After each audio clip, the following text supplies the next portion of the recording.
Olá, seja muito bem-vindo ao Edcast, que hoje vai tratar de assuntos corporativos. Você é feliz no trabalho? Está satisfeito com o que você faz? Esse cara que está aqui comigo hoje vai falar tudo sobre isso. Mas antes eu tenho alguns recados para você. O primeiro é, se você tem uma ideia na cabeça e quer transformar em podcast, videocast, procura a Fornexus, agência especializada no assunto. Você chega com a ideia e sai daqui com o seu produto pronto, preparado para redes sociais, para o seu canal do YouTube, para sua página do LinkedIn, para onde você quiser. É só você chegar com a ideia e gravar os seus podcasts aqui, está tudo preparadinho para você. Os contatos da Fornexus estão nos comentários desse vídeo, logo aqui embaixo. Comentários fixados desse vídeo logo aqui embaixo.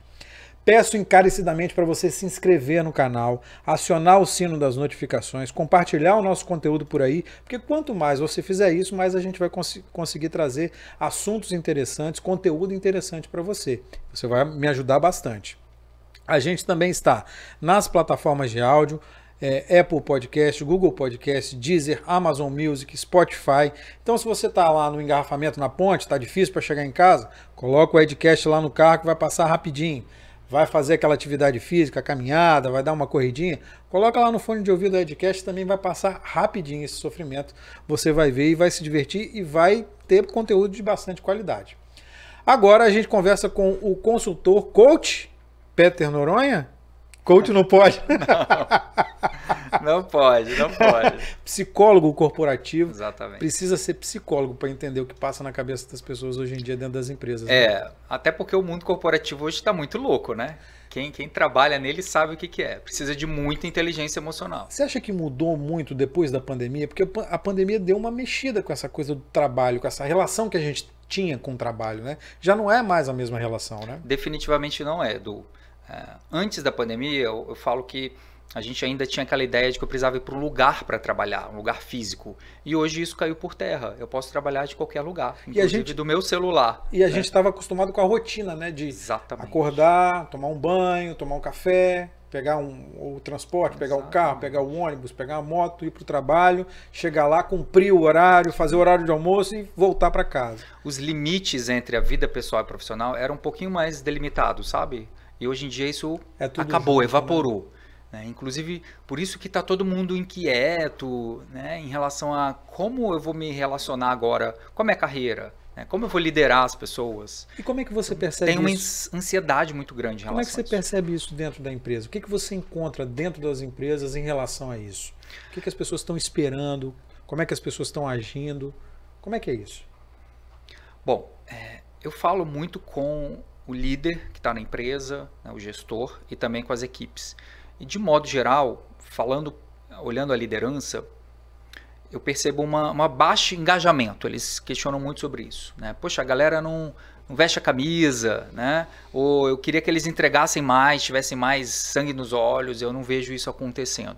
E do outro lado das equipes, eles falam muito de que não tem reconhecimento, não tem valorização, e muitas vezes o clima de trabalho não é muito propício a boas relações, né? Eles sentem que não estão aprendendo muitas vezes.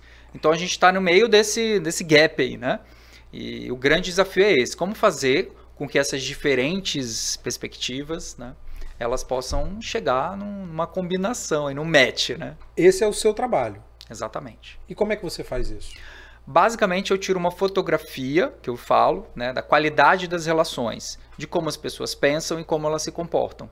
E a partir daí, a gente desenha junto soluções, né? Soluções que vão fazer com que a gente possa fazer essa conexão, né? Construir e desdobrar essa estratégia, né? Fazer com que aquela estratégia da empresa ela possa, através das pessoas, possa trazer resultados para todo mundo. Você falou aí, resultado é o que todo mundo quer, exatamente, o que todo mundo busca. Você consegue resultados com essa estratégia? Sem dúvida. Como é que são esses resultados? Como é que você mede? Como é que você avalia no dia a dia do seu trabalho? Como é que é isso para você? Primeiro a gente combina no início o que é resultado para aquele trabalho, né? Então esse é um primeiro ponto de partida. Depois disso, a gente executa as ações e a gente vai mensurando. Então, por exemplo, um dos meus clientes, ele fez uma pesquisa de clima, né? E conseguiu... Tava uma bosta o clima. Tava horrível.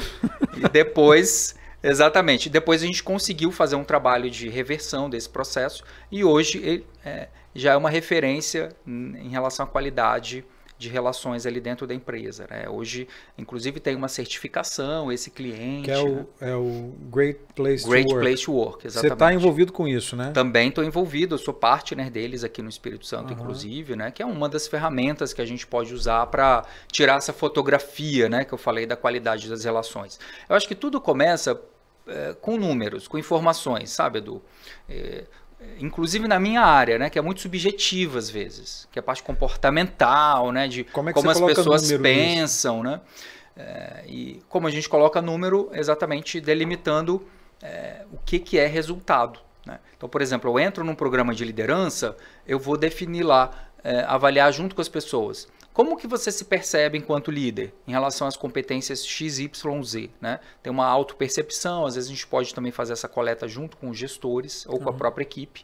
Então a gente mensura isso, gera números, né?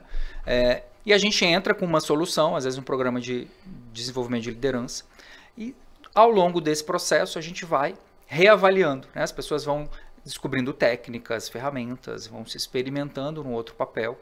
E a partir daí, no final de um projeto como esse, a gente faz uma nova pesquisa, uma nova avaliação, seja com o indivíduo, né, com o líder dele ou com a equipe, e pergunta, você percebe diferença na atitude de delegar, por exemplo, desse líder? Né, em quantos % me dá uma evidência disso, entende? Então, assim, existem métodos hoje que a gente pode usar para tornar esse processo mais objetivo. O que uma empresa precisa para ser um grande lugar para se trabalhar? Essa é a pergunta de milhões, né? Primeiro, ela precisa incluir as diferenças. Eu tenho falado muito sobre isso. A liderança hoje ela precisa ser inclusiva, tá? Esse é um primeiro ponto. Pausa. Inclusiva como? Inclusiva com LGBTQIA+, e as letrinhas todas, inclusiva com pessoas de uma classe social um pouco mais baixa, nem digo classe, mas uma posição social um pouco mais baixa, pessoas mais pobres, mais humildes, com negros, com mulheres. Como? Edu, eu costumo falar que antes disso, que está muito na moda, né? Exatamente. A gente precisa criar uma cultura de respeito. E respeito, eu acho que começa por ouvir as pessoas, por exemplo, né? E tentar, nessa escuta, a gente tentar chegar num ponto comum, fazer ajustes na relação, né? E a partir daí, a gente criar um ambiente em que as pessoas se sintam ouvidas, consideradas e respeitadas a partir das suas diferenças. Porque a verdade é a seguinte, eu não quero hoje mais sair para trabalhar para um ambiente que não me vê, que não me ouve e que não respeita as minhas individualidades. Essa é a grande verdade. A tolerância dos profissionais para lidar com um líder tóxico, um ambiente que é muito desconfortável, está muito baixa, né? A gente tem hoje possibilidades de trabalho, de modelos de trabalho que te trazem muito mais flexibilidade do que antes. Então, por que eu vou me sujeitar, às vezes, a uma relação que, né, não agrega muito valor? Vai fazer mal, né? Exatamente. Então, é o primeiro ponto, né? Respeitar as diferenças. Exatamente. É essa coisa. E depois? Depois a gente precisa fazer um diagnóstico de quais são as diferenças, né? Isso precisa estar também na agenda corporativa. Isso é uma pauta para o negócio? Isso agrega valor para o mercado, para o meu cliente? Isso vai me fazer com que as pessoas, de alguma forma, trabalhem mais felizes aqui na empresa? O segundo ponto é esse. Tratar diversidade como se fosse uma pauta estratégica, né? Assim como você trata marketing, finanças, né? Você também precisa colocar a pauta diversidade em questão. E isso é no dia a dia, isso acontece no dia a dia. Então, alinhar isso junto à estratégia. E depois fazer uma pesquisa de o que é diversidade para aquela empresa. A gente vai trazer, né, pessoas pretas, pessoas com deficiência, o que é mulheres, né, para liderança. Então, isso é muito particular. Eu acho que trabalhando a questão do respeito, né, você definindo que isso vai ser parte da estratégia de fato e fazendo uma pesquisa do que é diversidade, né, do que é valor para aquela empresa, a gente já está fazendo um bom trabalho para construir uma liderança inclusiva, né? Você falou de um termo aí que também está sendo muito usado ultimamente, líder tóxico. Como é que acaba com o líder tóxico? Como é que você transforma o líder de tóxico em um líder de verdade? Tá. Essa pergunta também é de milhões, né? Mas o que eu posso te falar é o seguinte. Começa por um bom recrutamento, isso já ajuda bastante. Líder, que é um bom líder, ele gosta de gente. E ele dedica tempo às pessoas. Eu não estou falando chefe, né? Que é aquela pessoa que faz o que eu estou mandando. Que existe muito ainda, a gente sabe disso. Mas para a gente ter um bom líder e para que ele não seja tóxico, ele precisa gostar de assumir e sentar naquela cadeira de liderança. Né? Esse é um primeiro ponto. Um bom recrutamento ajuda bastante nesse processo. Tá? Segundo, investir em treinamento, desenvolvimento e autoconhecimento. Porque os melhores líderes que eu conheço, né, que são respeitados, que geram um legado, que agregam valor para o mercado deles, eles têm um nível de autoconhecimento muito grande, sabe, Edu? Eles sabem no que eles são bons, no que eles não são bons e, principalmente, eles têm a humildade de construir soluções, respostas junto com o time, sabe? Eu acho que esse é o líder, quando eu falo de liderança inclusiva, ele tem basicamente essas características, né? Você como psicólogo, como é que você identifica esse líder? Quais são as características, não? Quais são os trejeitos dessa pessoa que tem essa liderança, que você sabe que você vai contratar, ou vai ajudar a contratar e que ele vai dar conta do recado e ele vai ser um bom líder? Como é que você identifica esse cara? Uma boa conversa... Esse cara não, ou esse cara ou essa mulher, ou essa pessoa, né? Uma boa conversa sempre ajuda, né? Esse é o primeiro ponto. A gente observa muito a capacidade de escutar, né, desse líder, a capacidade dele fazer perguntas, né, dele ser empático ao tratar com as pessoas e principalmente a gente chama daquele líder que não é egocêntrico, né? Então, por exemplo, numa conversa, às vezes ele só fica contando dos resultados que ele conseguiu ou ela conseguiu, né? Ele usa muito mais eu do que nós, por exemplo, já é uma dica de que aquele líder provavelmente não é tão empático quanto ele poderia ser. Esse é um primeiro ponto. E tem também testes, né? Testes comportamentais que são feitos, que ajudam muito a gente conhecer quais são as preferências comportamentais daquele líder, né? Qual a prontidão para ter uma liderança de fato eficaz. Mas a base de tudo é muito essa. Assim, eu gosto de gente, eu gosto de dedicar tempo para ouvir as pessoas, construir soluções com elas. Esse é uma base do processo. Você já identificou em alguma empresa por onde você passou um cara que deveria ser líder e era chefe e aí você não conseguiu resolver? Como é que foi essa experiência? Sim. Você já aconteceu isso com você? Muitas vezes. O que eu percebo no mercado, o profissional que é muito bom tecnicamente, né, ele acaba sendo convidado a absorver uma posição de liderança. Isso é o que a gente mais vê hoje no mercado. É verdade. Tá? É verdade. Só que uma coisa, não quer dizer que você é bom na área técnica, por exemplo, na área de vendas, você é um bom vendedor, que você vai ser um bom líder de vendas. Uhum. É uma outra mentalidade, uma outra postura, uma outra agenda. Então, quando eu percebo isso dentro das empresas, qual é o papel? Primeiro, a gente posicionar, checar com aquela pessoa, né? Você está percebendo que seu desempenho está descolado do que a empresa espera? Então, colocar isso para a pessoa através de indicadores, de entrevistas, né? Às vezes a equipe está pedindo demissão, por exemplo, né? Uhum. Né? Ou as pesquisas de clima daquela liderança estão muito baixas. Tem vários elementos. Então, a gente coloca isso abertamente para a pessoa e a partir daí você faz um trabalho de quê? De desenvolver, né? Se ela quiser. Se ela quiser desenvolver. Então, ela vai fazer mentoria, ela vai fazer coaching, ela vai fazer treinamentos, às vezes até terapia, se for o caso. Pois é. Estou implicando com você no coaching. Mas assim, a ideia é exatamente essa, sabe? É jogar limpo, aberto, dar um tempo para uma possível adaptação e acompanhar o progresso. Eu acho que tudo tem que ser assim, muito bem combinado. Olha, o seu papel pede isso, você está fazendo uma coisa diferente. Você está afim de encontrar o meio termo? Se não, não tem jeito, de fato convidar para sair, que eu falo, né? Tá, mas, da empresa. Assim, beleza. Mas aí muitas vezes esse cara que é o vendedor, ele é alçado ao cargo, a um posto de líder, a um posto de liderança, porque isso vai recompensar porque ele foi um bom vendedor, vai ganhar uma grana a mais, não sei o que, é uma posição melhor. Muitas vezes é a forma que a empresa tem de melhorar o salário do cara e porque não dá para pagar tanto para um vendedor, um simples vendedor, mesmo que ele seja muito bom. Como é que lida com isso? Eu falo isso porque acontece isso muito, já vi acontecer muito na minha profissão. Sim. O jornalista escreve muito bem, aí ele vai lá e assume um cargo de editor-chefe.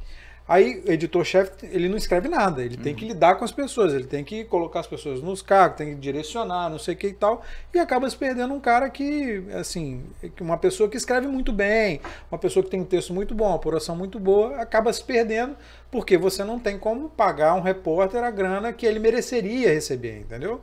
Então, eu acho que isso acontece de uma forma geral nas empresas. Como é que lida com isso? Como é que você... Aí é o seu papel de ponte com os donos da empresa, a direção da empresa. Né? Como é que lida com isso? Eu acho que são apostas que precisam ser feitas. Né? Primeiro, assim, antes de uma migração oficial para um cargo, coloca aquela pessoa para treinar, sabe o que eu falo? Testar. Deixa ela ocupar, por exemplo, por um mês, né, a cadeira de um líder. Mas muitas vezes essa é uma possibilidade. Mas a empresa não tem tempo para isso, às vezes, né? Às vezes precisa colocar a pessoa... As coisas acontecem de forma muito dinâmica dentro da empresa. Não tem tempo para isso, né? Uma outra possibilidade é você ter dentro da empresa caminhos, como a gente chama de caminho de especialista e de gestão. Né? E ali você vai segmentando essa caminhada desse profissional dentro da organização. Uma outra possibilidade, se é nesse contexto que você falou, é simplesmente... coloca essa pessoa na posição e dá todo o suporte para ela virar o jogo, né? Desenvolver as competências que ela precisa, absorver aquela nova mentalidade e ajudar ela a fazer essa transição de papel que a gente chama, né? Porque às vezes, por exemplo, você vai sentar na cadeira de liderança, você não vai executar os mesmos papéis, né? A mesma agenda que você fazia antes. Então, às vezes, essa virada de chave não acontece tão rápido. Uma maneira é o quê? Você às vezes botar um executivo sênior, né, para dar mentoria para esse profissional e acelerar o processo. Você no seu trabalho consegue identificar se a pessoa tem potencial para ser um líder? E aí você pode chegar para a empresa e falar, pô, esse cara é um ótimo vendedor, tá? Mas não dá para liderança. Ou senão, não, dá para liderança, mas vai ter que ter um trabalho aí. Você consegue fazer isso com o seu trabalho? Eu já fiz muito isso. Né? Quando eu trabalhava com seleção de executivos, principalmente ao longo de muitos anos da minha carreira corporativa, eu ajudei a recrutar grandes líderes e tudo mais. E fazer exatamente esse trabalho que a gente está conversando aqui. Hoje, o que acontece? Eu sou chamado para, às vezes, tratar problemas de não adaptação na função. Então, eu entro num outro estágio, né? Não anterior a selecionar. Mas no meu trabalho, às vezes, eu percebo, né? Porque o desempenho daquela pessoa não está muito legal e o meu papel, inclusive, às vezes é exatamente esse, de ser aquele mentor, né, externo que vai facilitar, né, aquela jornada daquele profissional para essa virada de chave de mentalidade, de postura de liderança. Você consegue fazer isso? Consigo, né? A gente tem vários cases de sucesso, alguns também não, porque a gente descobre no meio do caminho que no fundo aquela pessoa ela não quer aquilo para ela, né? Que ela não está aberta a fazer ajustes, entende? No comportamento para poder assumir um papel de liderança. Ela se dá conta às vezes no processo de autoconhecimento que ela gosta na verdade de fazer o trabalho operacional. Ela não gosta simplesmente de olhar para a estratégia, de desenvolver pessoas, de dedicar tempo, como a gente está falando, para, né, ter conversas 1 a 1, fazer mentoria com a equipe, dar feedbacks, por exemplo. Né? Então, num caso desse, ou a pessoa é realocada para um outro espaço dentro da organização, ou ela é convidada a tocar a carreira essa é a pior parte, em outro mercado. Né? Convidada a tocar a carreira, tipo, tudo bem. Você acha que o psicólogo faz total diferença nessa hora? Porque é um tratamento pessoa a pessoa, entender cada pessoa. Como é que é isso para você? Não posso falar por todos, né, os profissionais, estou falando por mim, um pouco da minha experiência, mas... O fato de ser psicólogo, eu me considero um psicólogo positivo. Acho que é legal fazer um parênteses aqui, porque o psicólogo positivo, eu sempre me identifiquei com pessoas que funcionam. que faz com que os profissionais se destaquem? O que faz com que as pessoas tenham excelência, sabe? Uhum. E o psicólogo positivo, que tem a ver com a linha da psicologia positiva, ele estuda equipes, negócios e pessoas que conseguem se destacar, conseguem encontrar felicidade e também resultados naquele papel que ele ocupa. Então, hoje o meu trabalho é muito nesse sentido, né? Eu parto do princípio que aquela pessoa ela tem tudo para dar certo, que ela tem tudo para funcionar no papel que ela ocupa. E o meu trabalho vai ser ajudar a construção dessa ponte entre o que a empresa deseja, o que aquela pessoa também deseja e como a gente pode fazer esse caminho de uma maneira que funcione para todo mundo. Você falou de felicidade. Como ser feliz no trabalho? Como ser feliz no trabalho? Eu falo que tem alguns caminhos para isso. Primeiro, eu vou falar por mim, tá? Quando eu desanimo, às vezes, de fazer aquela tarefa chata que a gente não gosta, que todo mundo tem que fazer, né? Eu falo assim, o que o trabalho me gera de valor? Não só para mim, mas para outras pessoas. Às vezes eu vou poder, com o dinheiro que eu recebo, né, com o meu salário, meu honorário, eu vou poder oferecer uma oportunidade para minha família, né? Eu vou poder realizar algum sonho, por exemplo. Então, eu ajudo a solucionar um problema de alguém. Então, eu sempre tento olhar para isso diante de dificuldades, né? Segundo, é a gente buscar reinventar a relação com o trabalho. Porque às vezes a gente entra no piloto automático, sabe, Edu? Então, assim, será que eu não posso me relacionar com pessoas diferentes dentro da empresa? Será que eu não posso me envolver em algum projeto, alguma iniciativa que me dê prazer? Nem que seja organizar a festa de fim de ano, por exemplo, sabe? Ou participar de comitês, né, para debater inovação dentro da empresa. Eu vejo que são caminhos possíveis para a gente rever a relação com o trabalho, né? Ressignificar como eu vejo esse trabalho, me relacionar de forma diferente com as pessoas e com as tarefas são caminhos para a gente construir uma relação mais saudável e colocar limites. Eu acho que esse é outro ponto também bastante importante, né? Isso vale para qualquer escala de empresa? Porque você está falando assim, fazer parte de comitês, interagir com outras pessoas dentro da empresa. Às vezes a empresa tem 5 funcionários, às vezes a empresa tem 10 funcionários, às vezes tem 3 funcionários. Né? A gente vê a realidade empresas enxutas. O volume de empresas grande das empresas que empregam são empresas enxutas, né? Dá para adaptar independente do tamanho da empresa? Total. As empresas hoje, como você está falando, estão muito enxutas. E qual eu acho que é o caminho, assim, né? A gente volta para a questão do autoconhecimento, né? Por exemplo, eu sou empreendedor, eu estou em uma empresa enxuta e eu tenho que jogar em todas as frentes. Então, assim, eu gosto disso? Eu não gosto? Né? Eu estou aberto a pagar esse preço, de me adaptar, né? a atuar em várias frentes? Né? Eu acho que esse é o primeiro ponto, assim, porque se você quer um ambiente de trabalho, uma relação profissional em que tudo são flores, você me conta onde você encontra isso, porque eu não conheço. Mas todo mundo quer isso, né, Pedro? Todo mundo quer. Só que assim, ser feliz no trabalho não significa que você vai sempre viver distribuindo flores ou colhendo flores. Né? Significa que você vai sim enfrentar dificuldades, vai lidar com pessoas difíceis, chefes às vezes até tóxicos, mas você vai saber lidar com aquilo. Você vai às vezes saber se posicionar, né? Colocar limites. Você vai falar para aquela pessoa que falou, olha, nesse tom não tá legal essa conversa. A gente pode mudar o tom da nossa conversa para poder trabalhar de boa? Né? Então, acho que tem muito sobre posicionamento também. Né? Eu vejo hoje que as pessoas perderam um pouco o bom senso, né, em relação a isso. Né? Elas simplesmente aceitam, às vezes, tudo porque precisam trabalhar, pagar as contas, né, e tudo mais. Exatamente. Acontece isso. Só e como é que faz? Dá uma bicuda no trabalho, no chefe, vai embora? Não, como é que faz? Eu acho que a gente precisa primeiro trabalhar a inteligência emocional. Porque se você está no ambiente corporativo, né, e não desenvolve essa inteligência emocional para engolir sapo mesmo, para às vezes poder se posicionar, como a gente está falando, fica muito difícil. Porque o ambiente corporativo, ele te coloca em posições de desconforto a todo momento. Ele é criado para isso, né? Ele é criado para isso. Deixar desconfortável. Exatamente. Né? Então, assim, por isso que eu falei, se você não se conhece, né, se você, por exemplo, não cuida da sua saúde mental, Se você é uma pessoa que não cuida da sua alimentação, do seu sono, se você não atende minimamente às suas necessidades, você vai para o trabalho como? No pavio curto. Então, qualquer crítica, qualquer dificuldade, naturalmente você fica suscetível. Então, às vezes, é o que eu costumo falar. Saúde mental no trabalho não é, às vezes, só sobre o que a empresa faz ou deixa de fazer, né? Ou o estilo de liderança, mas é também sobre a nossa falta de competência em praticar o autocuidado, em conhecer e comunicar também os nossos limites, sabe? Eu acredito muito nisso, que é um trabalho em equipe. O líder, sim, se dá conta de que às vezes aquela pessoa está sobrecarregada, mas eu também comunicar, né? Falei, olha, legal, você vai me passar mais esse projeto, mas já estou no limite aqui. Vamos negociar alguns prazos, por exemplo? Né?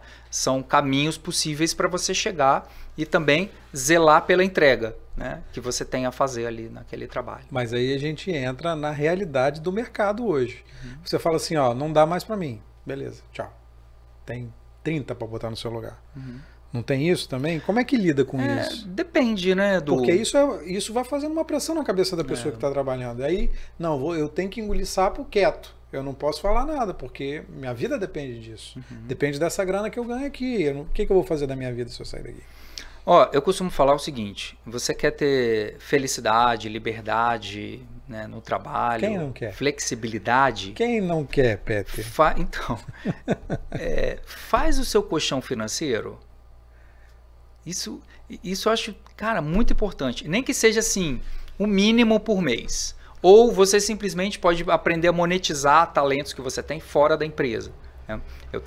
Eu vejo muito isso acontecendo hoje. Então, assim, primeira coisa, se você não tem gestão financeira mínima, fica complicado. Você acaba ficando à mercê, às vezes, de uma oportunidade que, né, não está fazendo bem para você, não combina com os seus objetivos de carreira. Então, eu acho que você cuidar dessa parte, pode parecer estranho a gente falar de felicidade, carreira e relação com dinheiro, mas eu acho super importante. É super importante, mas às vezes não dá, simplesmente não dá. Porque às vezes a pessoa tem lá uma família para cuidar, tem lá uma doença na família, tem lá compromissos que ela tem que ter, que tem que fazer, e não consegue simplesmente, porque a gente sabe que grana hoje em dia é um negócio difícil pra caramba, né? Com certeza. Como é que faz? Dá a fórmula aí pra nós. A fórmula mágica, ela não existe, né? Basicamente, eu acho que assim, a gente tem que ser muito realista, sabe? A gente precisa olhar essa situação e falar assim, cara, eu preciso desse emprego, eu preciso desse trabalho, eu não vejo outras possibilidades de monetizar os meus talentos, ou eu não tenho tempo para isso. Então, faz o seguinte, faz o seu melhor, né, dentro do que você pode, comunica os seus limites e busca se destacar e pagar o preço, porque também não tem muito segredo, né?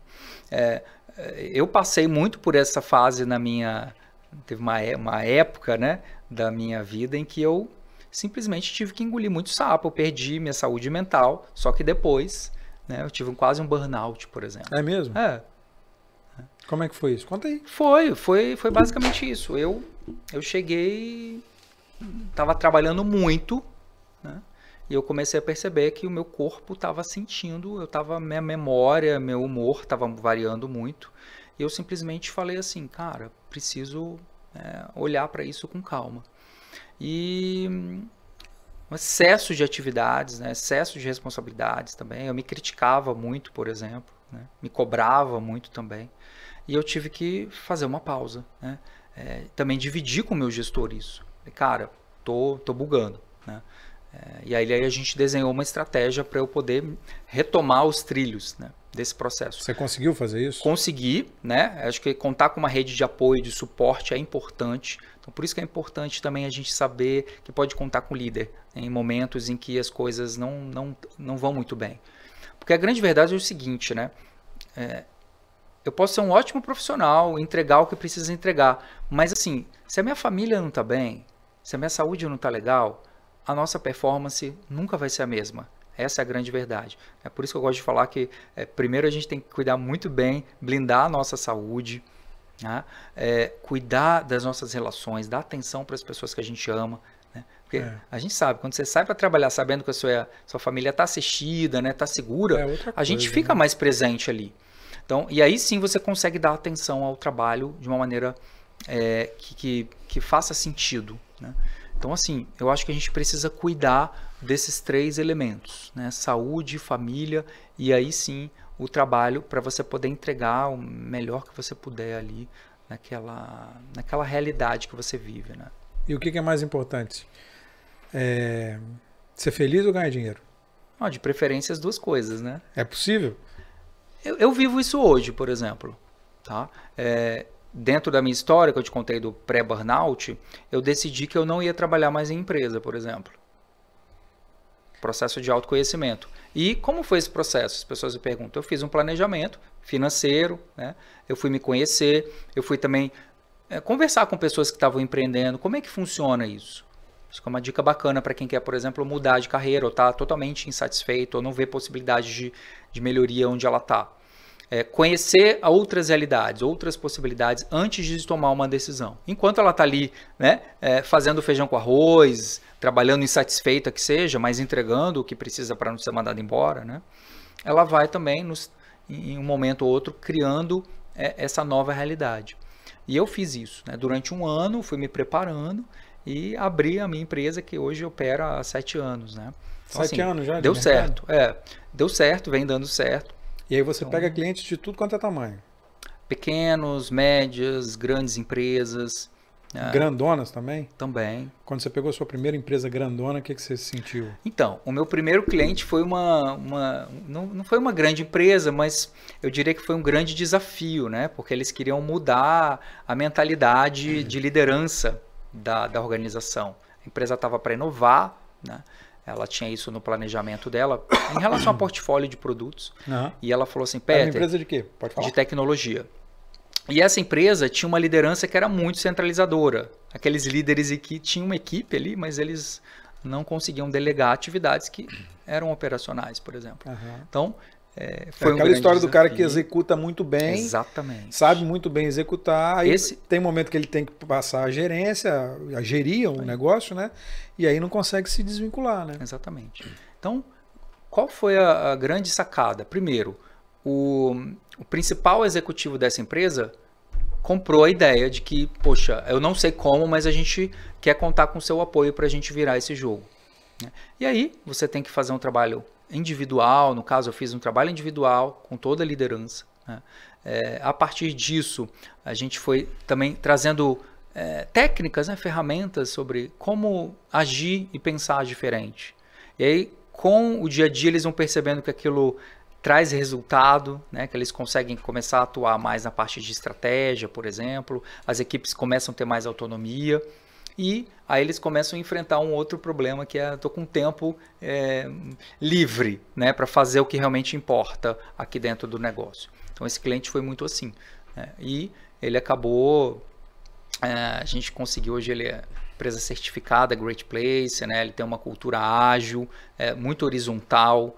Então, assim, a rotatividade diminuiu. Peraí, Peter, né? O que significa isso? É uma great place to work. É uma empresa certificada. O que significa isso? O que significa uma empresa horizontal? O que significa isso para as pessoas entenderem? Uma boa empresa para se trabalhar é aquela em que as pessoas sentem orgulho, né, de trabalhar lá, em que elas se sentem valorizadas, em que elas se sentem ouvidas, respeitadas e tem práticas de reconhecimento que são alinhadas com o mercado, tá? Então, de modo geral, é isso. Então, tem um bom clima. É aquela coisa que dá tesão de eu ir trabalhar. Resumindo, é isso. Empresas horizontais, elas são empresas mais enxutas. Não tem muita hierarquia, por exemplo. Está todo mundo mais ou menos no mesmo patamar. Está todo mundo no mesmo nível. Né? Tem, a comunicação, ela flui, tende a fluir com mais agilidade. E para isso a gente precisa de competências como, por exemplo, você se comunicar de maneira mais ágil, né? Você saber negociar, você ter empatia às vezes para perceber que aquela pessoa está sobrecarregada e você poder às vezes colaborar.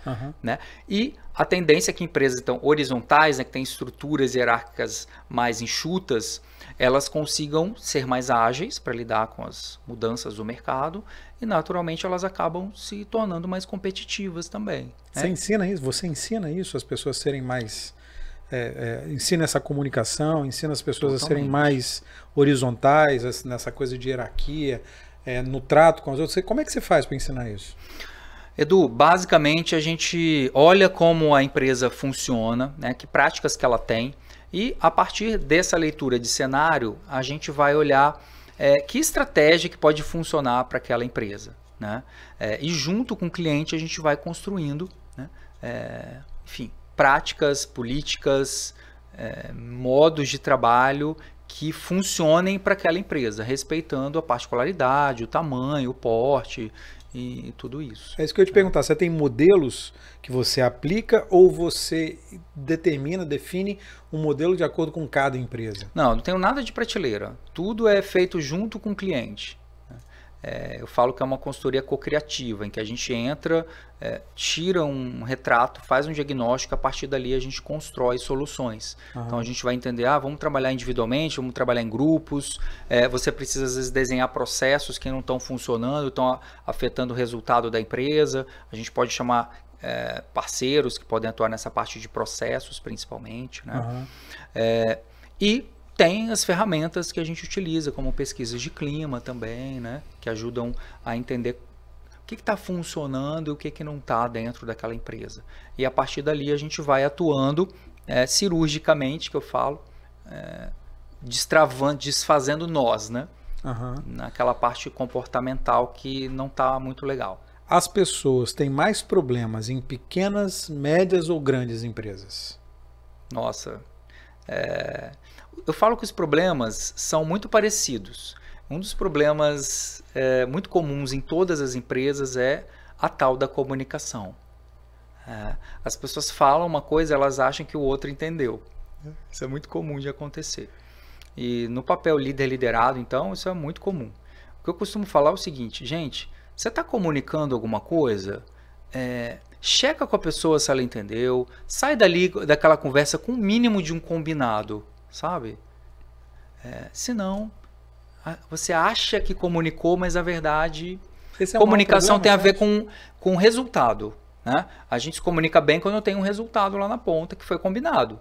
Senão, simplesmente eu contei uma história, eu tive qualquer outra coisa nesse sentido. Você acha que esse é o maior entrave, é o maior ruído no meio? Pela minha prática de consultoria... Em todos os níveis, desde a pequenininha até a grandona. Sim.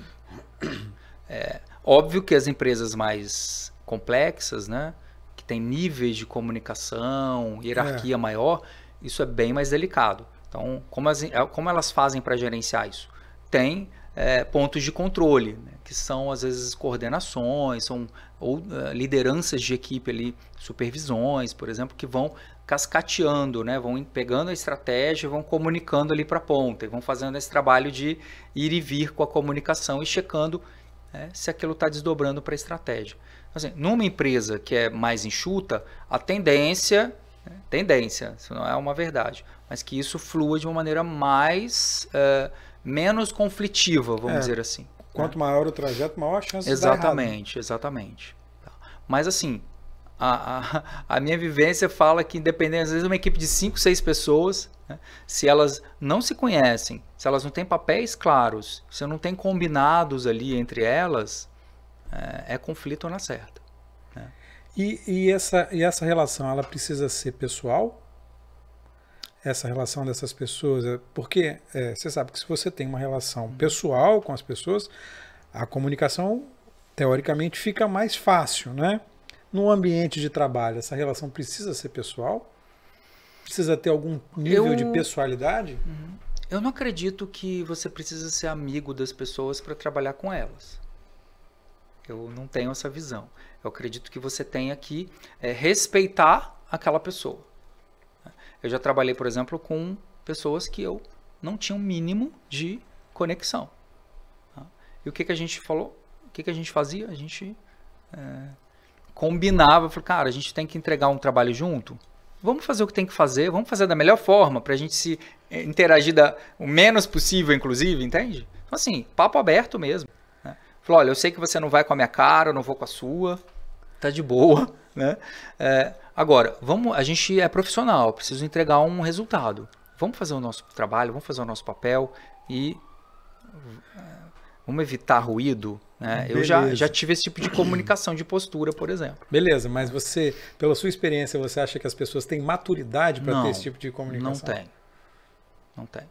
E aí, como é que resolve? Então, a grande questão é criar um ambiente que eu falo de mínima segurança, né, psicológica, que é um pouco da nossa conversa inicial, assim. Tem um ambiente de respeito, né, as pessoas são ouvidas, eu tenho espaços para consultar como aquela pessoa está desenvolvendo o trabalho dela, por exemplo. Né? Então, quando tem um mínimo de escuta, né, um mínimo de respeito entre as relações, entre as pessoas, eu acredito que a gente tem um ambiente em que eu possa, por exemplo, dividir contigo, vamos supor que você é meu gestor, que eu estou sobrecarregado ou que eu estou com um problema pessoal, né? Vou ter abertura, que eu falo, para chegar para você e dividir que eu tenho uma dificuldade e como a gente pode construir uma solução juntos. Né? Eu acho que esse que é um ambiente minimamente bacana para a gente se trabalhar, né? Onde eu possa ser quem eu sou, onde eu possa expor as minhas ideias e onde eu possa simplesmente ter eco, né, nesse processo que é essa comunicação que a gente estava falando. Entendi. O que você acha da jornada de 4 horas, de 4 dias de trabalho por semana? Eu acho muita gente adotando isso. Já está vindo para o Brasil, né, esse modelo.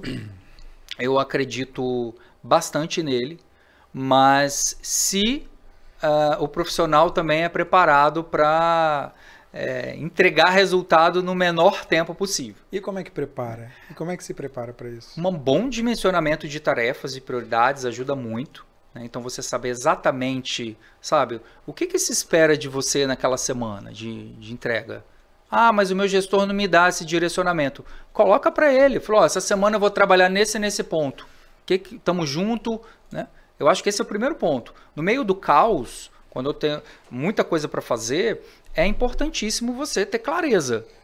Se você não tem essa clareza do seu gestor, da sua empresa, desenha isso, né? Monta uma agenda, ou faz um famoso checklist ali que seja, e fala, estou trabalhando nessas prioridades.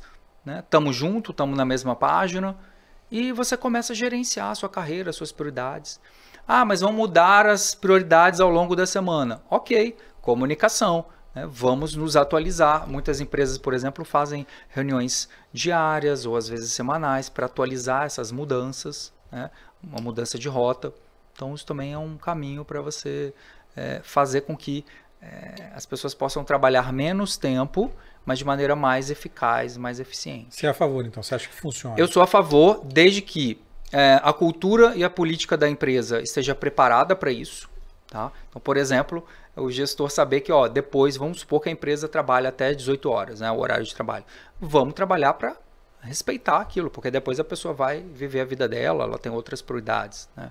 Assim, buscar se organizar não quer dizer que eu não possa fazer horas extras ou atender chamados fora daquele horário. Mas eu acho que tem que ter um mínimo de cultura nesse sentido, né? Da liderança dar exemplo e as pessoas terem um treinamento de autogestão. Elas saberem como é que eu priorizo a minha agenda, como eu comunico coisas que saem, né, do programado, entende? Eu acho que é um trabalho conjunto para funcionar. Você falou aí de não ser acionado fora do trabalho. Hoje não tem jeito. O WhatsApp está aí. As chefias têm acesso aos funcionários o tempo inteiro, qualquer hora, qualquer dia. Como é que gerencia isso? Você vê muito problema disso acontecer? Porque aí você vê muita gente, não está no final de semana, recebe um recado lá do chefe, segunda-feira tem que fazer não sei o que, não pode esquecer, não sei o que e tal. Como é que lida com isso? Você ensina as empresas, as lideranças e até os funcionários a lidarem com isso, e como é que tem que lidar com isso? Primeiro, a gente hoje vive um cenário de excesso de disponibilidade, né? Parece que estar sempre disponível indica que você é um profissional. É um excelente profissional. É um excelente profissional. Você é um profissional indispensável, na verdade. Indispensável. Né? E eu tenho uma visão diferente sobre isso. Eu acho que quando você está sempre disponível, você, na verdade, se coloca numa posição de muita fragilidade. Porque você deixa de fazer, às vezes, o trabalho que você é pago para fazer. Então, se você não... eu vou falar a verdade, assim, quando eu converso com executivos que falam assim, como que você faz para fazer tanta coisa ao mesmo tempo? Eles me falam isso. Eu tenho momentos de indisponibilidade. Eu tenho um momento em que aquele de ultrafoco, né, que a gente fala, em que eu vou entregar um resultado, que eu vou fechar um determinado número, que eu vou fazer uma análise do clima da empresa ou dos números da empresa, e a partir dali eu vou desdobrar, né, alguma ação estratégica. Então, eu ouço isso das pessoas, né, que se destacam nesse ambiente caótico. Elas criam momentos de indisponibilidade. E o meu papel nesse sentido é fazer o quê? Entender com as pessoas por que está esse excesso, né, de sobrecarga. A gente entende fazendo pesquisas, como eu falei, ouvindo as pessoas, entendendo o sistema, o que está rolando por trás do sistema. E a partir dali a gente propõe fazer recomendações mesmo, né? Novas formas de funcionar, como as pessoas podem se relacionar dali para frente. Às vezes criando até políticas, como por exemplo, a partir de tal horário a gente vai buscar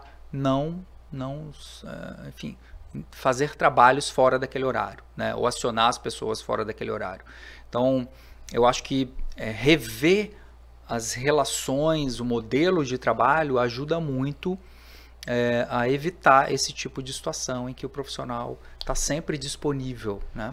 Porque não adianta você fazer uma carga horária de 4 dias de semana e acionar no 5º dia, no 6º dia, no 7º dia e acionar o tempo inteiro, resolve aqui, não sei o que, não adianta, né? Não. Por isso que eu falei antes que tudo depende de uma preparação cultural, né, que a gente chama. Assim, vamos redefinir regras, processos. Acho que as pessoas têm que ter muito claro minimamente o que elas precisam entregar, sabe? Eu acredito muito nisso.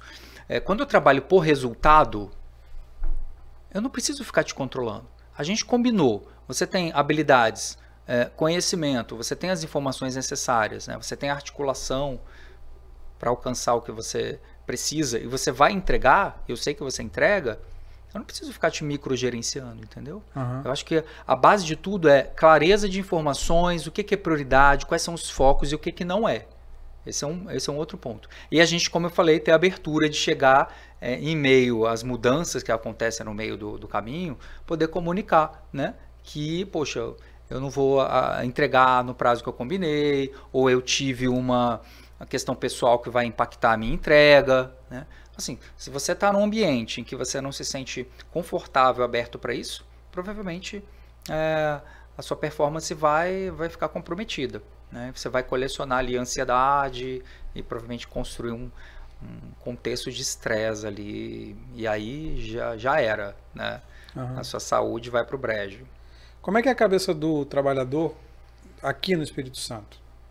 Como é que você vê isso, pela sua experiência? Em relação a?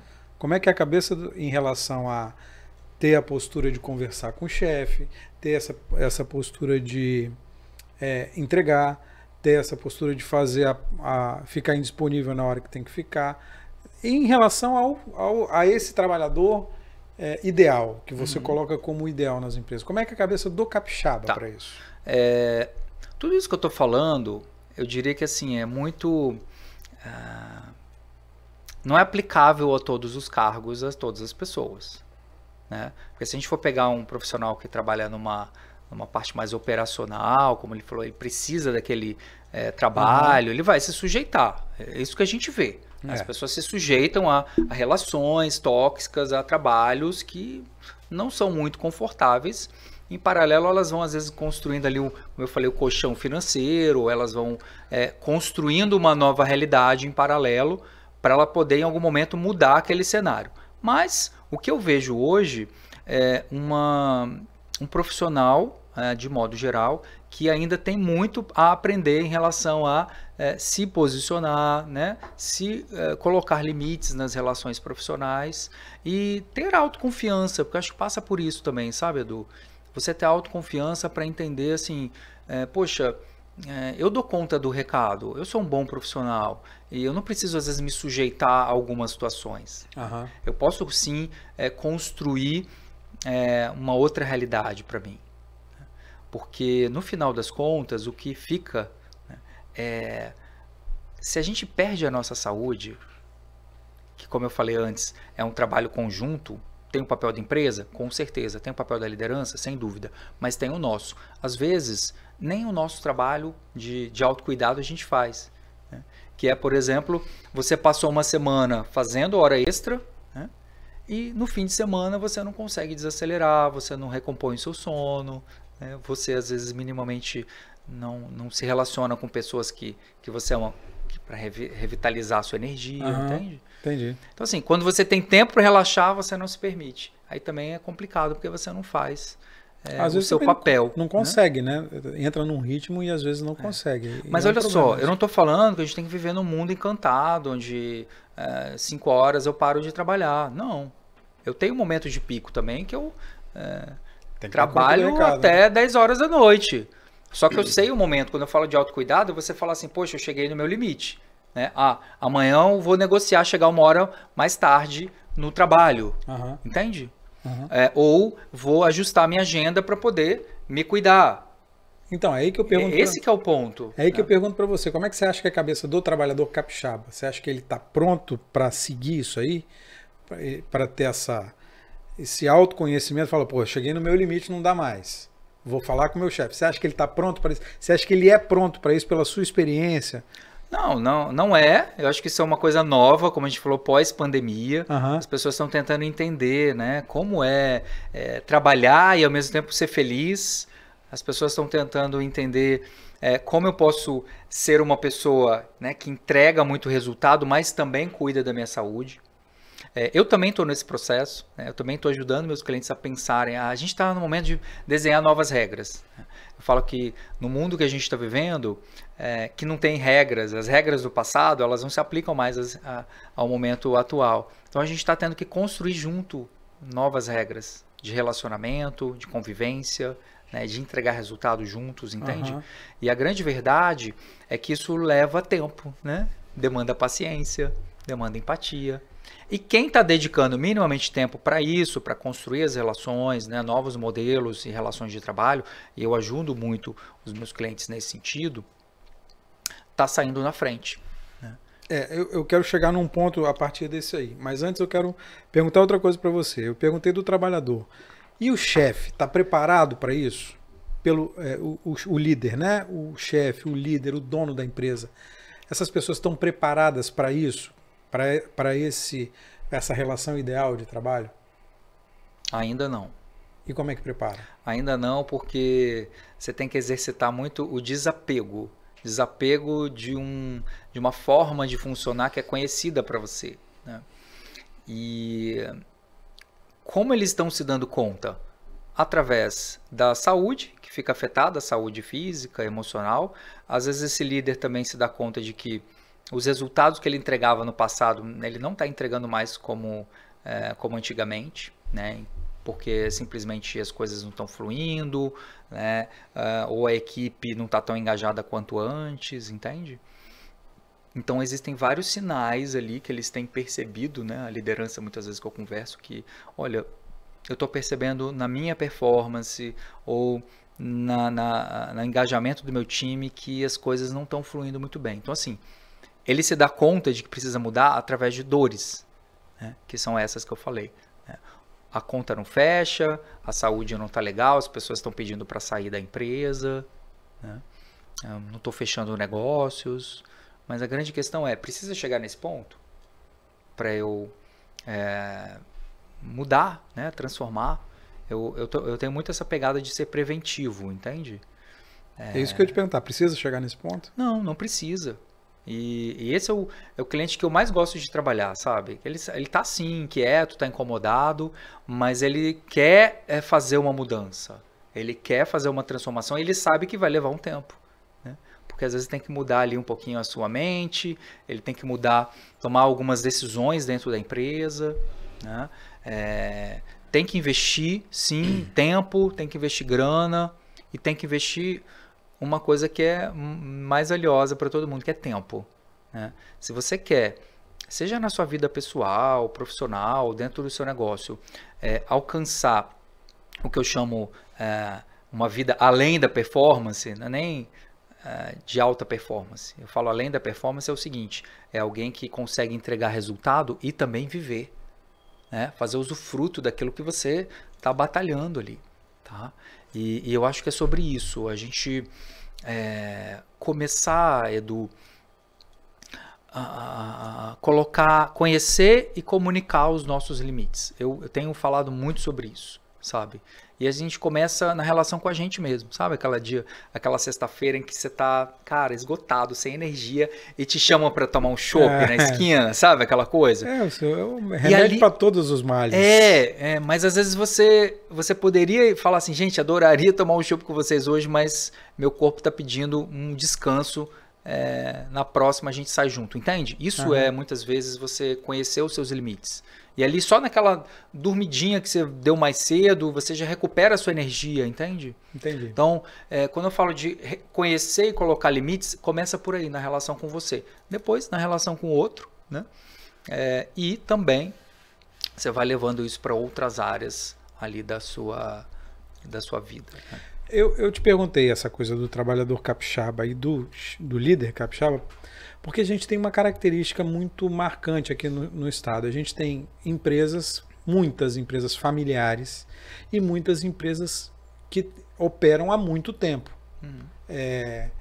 E a gente está vendo um movimento diferente no mercado hoje, porque essas empresas que operam há muito tempo, e são empresas familiares principalmente, são empresas que você tem funcionários que trabalham lá 20, 30, 40 anos. 40 anos até. A pessoa aposenta e continua trabalhando lá. E as relações de trabalho hoje estão diferentes. As pessoas não querem mais ficar 30 anos numa empresa só. Como é que você vê isso? E como é que você vê essa especificidade aqui do estado? Você acha que tem isso? Você acha que tem que mudar essa mentalidade? Como é que você acha que tem que mudar? E como é que você acha que as empresas e as pessoas, os trabalhadores, têm que se preparar para esse momento novo do trabalho? O que eu tenho percebido, e eu tenho contribuído nesse trabalho que eu faço dentro das empresas, é contar o que está acontecendo lá no mundo lá fora. Costumo dizer que quando a gente trabalha na empresa, parece que a gente entra num mundo paralelo, né? Que só existe a empresa, que só existe aquilo, que só existem aquelas pessoas. E às vezes as empresas me contratam exatamente para falar assim, olha, as coisas estão mudando, né? O que se espera desse novo profissional, o que se espera desse novo líder, e como a gente pode chegar nesse novo modelo de pensar, de agir, de trabalhar, né? Esse é o primeiro passo. E as empresas, inclusive familiares que estão se destacando, elas estão sim investindo nisso, né? Numa atualização de modelo mental, de comunicar às pessoas que a partir de agora a gente espera uma nova postura, um novo comportamento e dar a chance para elas também se desenvolverem, com o apoio da empresa e por conta própria, né? Porque o trabalho de desenvolvimento, ele também é um trabalho de equipe, é da parte da empresa, mas principalmente o nosso, né? Porque eu costumo falar assim, que a carreira é nossa, né? Hoje você está naquela empresa, de repente amanhã você não está. Então, acho que o grande trabalho inicial é esse, né? Inclusive dentro das empresas aqui capixabas eu tenho percebido muito isso. Vamos olhar para fora, vamos entender, né, o quanto a gente está próximo, distante desse novo modelo de funcionar, seja o profissional, seja a empresa, e que adequações a gente precisa fazer. E principalmente por onde a gente vai começar, né? Porque é muita frente de trabalho, muitas prioridades. Então, assim, por onde eu começo? Eu tenho que melhorar o meu processo, eu tenho que melhorar a qualidade de relação do líder liderado, entende? Eu tenho que às vezes fazer ajustes, né? As empresas acabam comunicando as mudanças que elas esperam na postura e algumas pessoas falam assim, eu não quero ser uma pessoa inovadora, entende? Eu não quero trazer ideias para a empresa, eu quero fazer o meu beabá. E aí cabe à empresa falar assim, eu quero essa pessoa ou não quero, né?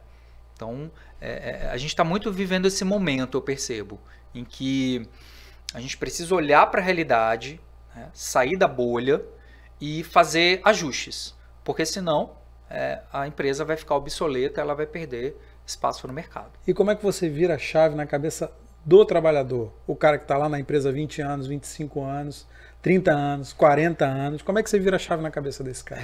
Eu falo que assim, a primeira parte de qualquer processo de mudança é a gente se colocar na posição de desconforto criativo, né? O que é isso? Esses dias eu estava no cliente e a gente fez exatamente isso. A gente rodou uma série de palestras falando, eu falei lá, as 10 atitudes do profissional obsoleto, né? E a gente dá um susto, né? Porque como eu falei, às vezes a gente está dentro da empresa, acha que o mundo é aquilo, e eu me descolo do que está acontecendo fora. E a minha atitude, sabe, a minha postura, ela fica descolada. Ou eu não me dou conta que antigamente eu trabalhava desse jeito, eu me posicionava dessa forma, mas agora não tem mais como funcionar dessa maneira. Então, o meu primeiro trabalho que eu tenho feito é muito isso, é de contar a novidade, né, e de trazer ferramentas técnicas, né, métodos de comunicação, né, estratégias individuais de autogestão, por exemplo, para que aquele profissional possa fazer a parte dele no processo de adaptação. Né? Uma das coisas que eu gosto de falar muito para eles também é assim, gente, você vai conversar com o seu gestor, você não tem que levar o problema que você descobriu, você tem que levar 2, 3 alternativas de solução. Esse que é o grande ponto, entende? Então, isso é uma mudança de modelo mental que eu falo. Você pode chegar lá e falar, poxa, olha só, tá difícil de vender aqui, não estou conseguindo. Ou chegar assim, olha, tá difícil de vender e eu já pensei 3 sugestões para a gente mudar o jogo, virar o jogo aqui, que é a opção A, B, C, D. O que você acha? É diferente essa postura, né? As pessoas têm essa postura? Nem sempre. Mas quem está adotando esse tipo de postura, né, mais proativa, por exemplo, mais inovadora, tem se destacado no mercado. E como é que vira a chave na cabeça desse trabalhador de 25, 30 anos, 40 anos de empresa, que não está focado nele, mas está focado nele na empresa. Ele está nesse ambiente, nesse universo, que ele acha que só tem aquele universo. Aí eu pergunto pelo seguinte, porque de repente um cara desse é mandado embora, mandou embora. O que eu vou fazer da minha vida agora? Que minha vida inteira eu fiz, a empresa era a minha vida, né? E agora não é mais. E aí? Como é que vira a chave na cabeça dessa pessoa? Primeiro passo, assim, eu acho que é estourar um pouco a bolha e ir para fora. Visita outras empresas, conversa com pessoas de outras, colegas de outras que estão em outras empresas, tenta ver o que elas estão fazendo de diferente. Né? Outra coisa é investir também, e a gente hoje tem conteúdo gratuito, tá? Né? Nas redes sociais, no YouTube, o que seja, sobre quem é esse novo profissional, né? Como que eu estou em relação a esse novo profissional que as empresas estão buscando, entende? Acho que esse é o primeiro passo, trabalho preventivo. É você olhar para o que está acontecendo lá fora, ver como você está funcionando ali dentro da empresa e começar a perceber os sinais. Né? Bom, eu não estou sendo envolvido mais em projetos, não perguntam a minha opinião, não me dão feedback. Então tem vários sinais que esse profissional pode ficar atento também.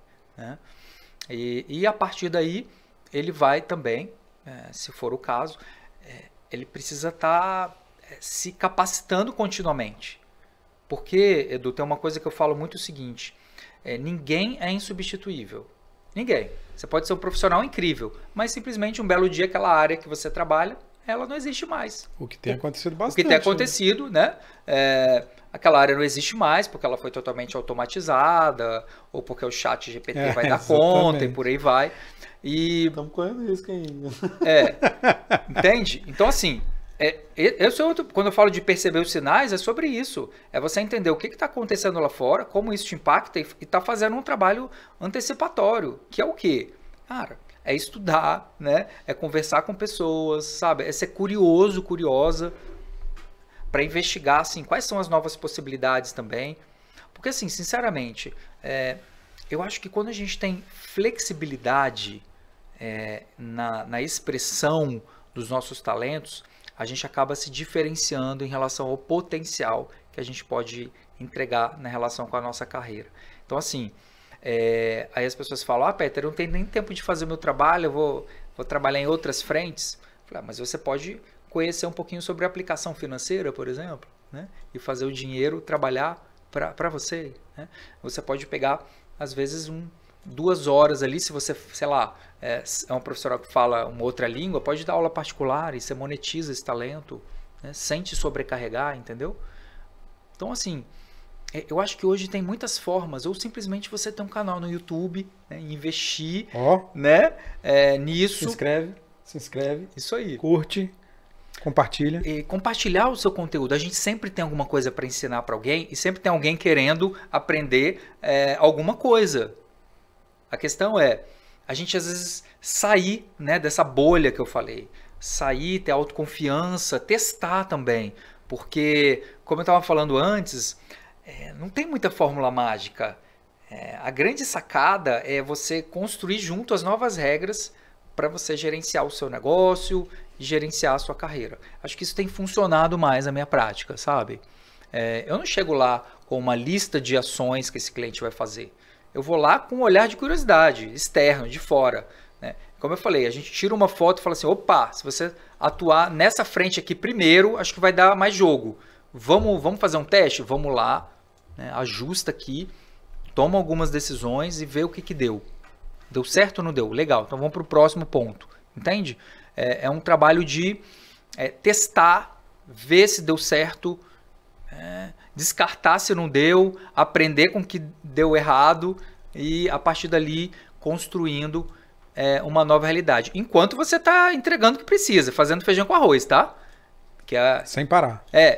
Que é o que a gente chama do profissional e a empresa ambidestra, né? A empresa ambidestra é aquela que entrega eficiência, né? Ela entrega o que tem que entregar ali, o que ela domina no mercado, o que ela já faz com excelência, mas ela cria um espaço, ela cria uma agenda para também, ok, tem oportunidade no meu mercado? Eu posso fazer diferente o meu trabalho? Quantas empresas fizeram isso aí na pandemia, né? É verdade. A galera que passou a entregar delivery porque era o que dava para fazer, né? Criou um sistema para isso, criou um método para e por aí vai. Né? Peter, mas eu tenho 40 anos, 45, 50, 55, como é que eu vou mudar de área agora? A melhor hora para você fazer isso. Por quê? Porque supostamente a gente tem mais maturidade, né? Supostamente a gente tem um pouquinho mais de autoconhecimento, mas assim, uma coisa que essa experiência que eu digo, né, que ela traz pra gente, usualmente, ela faz com que a gente se permita correr um pouquinho mais de riscos, sabe? Riscos calculados, né? Isso depende muito, óbvio, da realidade de cada um, se você tem família, se você não tem, se você tem planejamento financeiro ou não, enfim.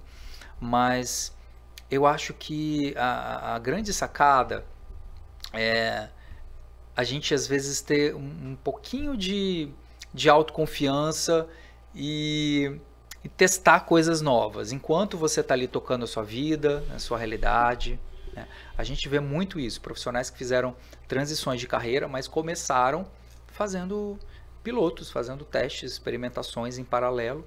De repente aquilo deu certo e se transformou num negócio. Né? Enquanto a gente transformou um hobby num bom negócio. Peter, você atende só empresas, você atende profissionais, como é que você faz? Hoje, basicamente, o meu público é corporativo, né, empresas, 90%, e para profissionais eu tenho mentorias, mentoria seja designer da carreira, então ajuda o profissional a planejar uma mudança de carreira estruturada, né? Temos imersões também, a gente leva profissionais para um espaço de desaceleração para ele poder se conhecer e a partir dali tomar decisões mais inteligentes ou conhecer técnicas, ferramentas para ele fazer uma autogestão e ter uma performance cada vez melhor. Então hoje basicamente esse é um pouco o perfil da empresa. E como é que te acha?